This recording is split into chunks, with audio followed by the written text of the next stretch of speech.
Hi friends, దీన్ని చూసి మీరు వెజ్ పులావ్ అనుకుంటే మీరు పప్పులో కాలేసినట్టే. యాక్చువల్గా ఇది గోధుమ రవ్వతో చేసిన పులావ్ అండి. టేస్ట్ మాత్రం అద్దరిపోయింది. సింపుల్గా అయిపోయింది, కానీ టేస్ట్ మాత్రం అస్సలు మర్చిపోలేకపోతున్నాం. మళ్ళీ మళ్ళీ చేసుకొని తినాలనిపించింది. మా పిల్లలకి, ఇంకా మా హస్బెండ్కి, మా అల్లుడికి అందరికీ చాలా బాగా నచ్చింది.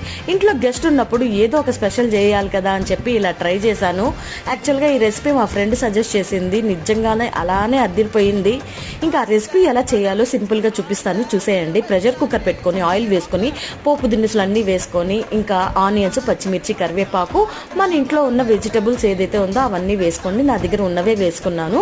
ఇంకా అవన్నీ కొద్దిగా ఫ్రై అయిన తర్వాత 2 కప్స్ నేనైతే గోధుమ రవ్వ వేసుకున్నాను. ఇది కొద్దిగా పెద్ద గోధుమ రవ్వ అండి, లాప్సీ రవ్వ. చిన్న సైజ్ అయితే కాదు, పెద్ద రవ్వ యూజ్ చేయండి, చాలా బాగుంటుంది.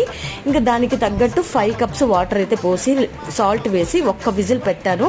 టేస్ట్ మాత్రం అద్దరిపోయింది. టమాటో పిక్కలతో నంచుకొని తింటే.